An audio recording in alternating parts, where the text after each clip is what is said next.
Judul, sesajen sebelum Pilkades. Nggak bisa pakai cara kasar, ya mesti cara halus. Tadi Mas nemuin Mbah Iren langganan kita. Katanya bisa disusupi barang halus asal sesajennya pas. Samar Luna mendengar ucapan Mas Pardi suami dari Mbak Bulan kakak satu-satunya. Yo, kasih saja sajennya yang banyak. Uang toh. Kali ini, suara Mbak Bulan yang terdengar.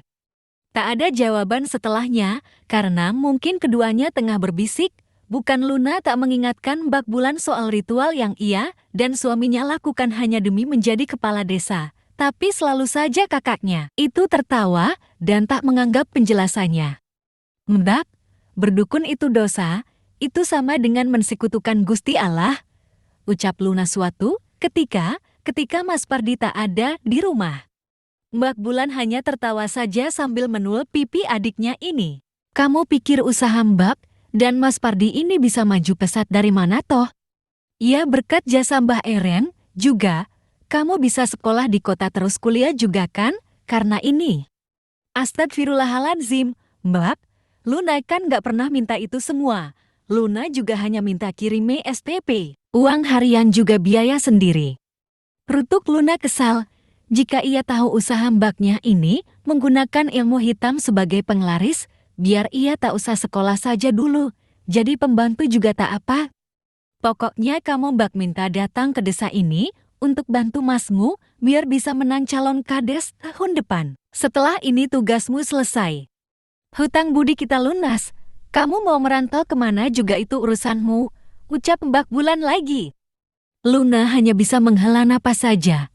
Mana berani, ia membantah ucapan Mbak Bulan sejak bapak dan emak meninggal 8 tahun yang lalu karena sakit. Pada kakaknya itulah ia mengandalkan hidupnya. Walaupun sejak SMA ia telah bersekolah di kota, tapi tiap bulan Mbak Bulan selalu mengirimi uang untuknya. Rumah besar dengan halaman luas ini selalu saja ramai sejak kedatangan Luna ke sini.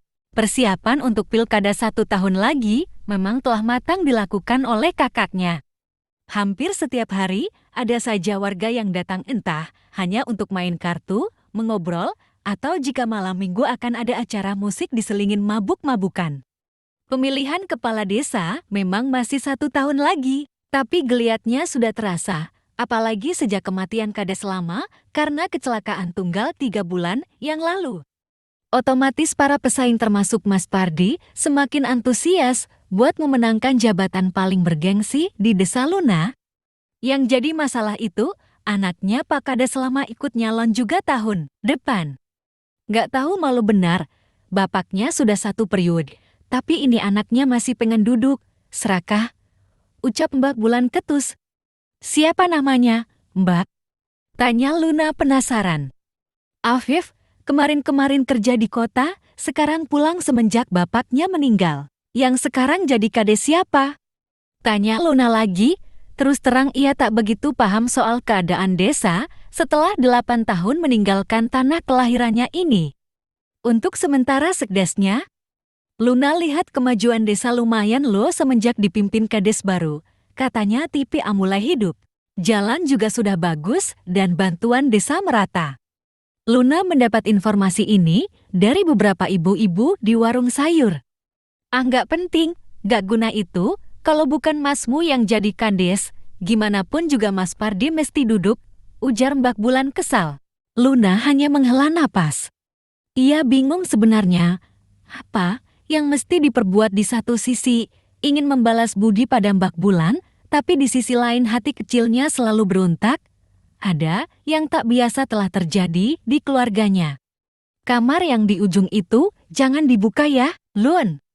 Itu tempat masmu semedi, pantangan dimasuki orang, ujar Mbak Bulan ketika pertama kali ia menginjakan kaki di rumah ini.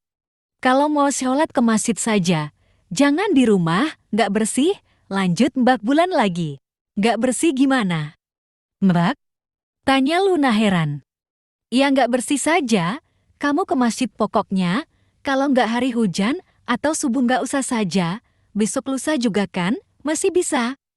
Terus rambutmu, kenapa pula mesti dikerudungi terus, dikepang, atau disanggul lebih anggun, atau sekalian digerai saja?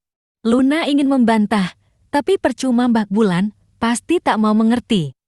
Ada berbagai tanya sebenarnya di hati Luna soal keluarga Mbak Bulannya, yang ia tahu Mbaknya dahulu ketika remaja adalah seorang wanita yang taat, suka mengaji, dan tak pernah tinggal sholat 5 waktu. Pernah ikut mewakili desa dalam lomba mengaji pula, tapi kini entah mengapa sikapnya sangat jauh dari kesan Islam.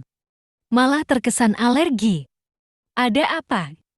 Hujan hampir reda dan hanya menyisakan gerimis saja ketika Luna berlari kecil menuju masjid. Untung saja belum azan maghrib dan masih ada kesempatan baginya untuk sekedar bertegur sapa dengan para jamaah yang sepertinya lebih didominasi oleh orang tua dan anak-anak.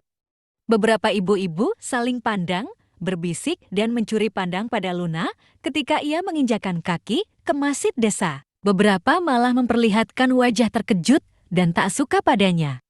Luna, yang awalnya ingin bertegur sapa jadi sungkan dan salah tingkah, melihat ulang penampilannya mungkin ada yang salah, namun tetap tak menemukan di mana letak salahnya. Ia berpakaian rapi lengkap dengan hijabnya. Ada apa? Nggak usah kesini lagi. Nduk, cari tempat sholat lain saja. Seorang ibu parubaya menarik tangan Luna ketika ia baru saja hendak pulang. Luna menatap bingung. Ada apa? Tanyanya, nggak usah buat masalah pokoknya.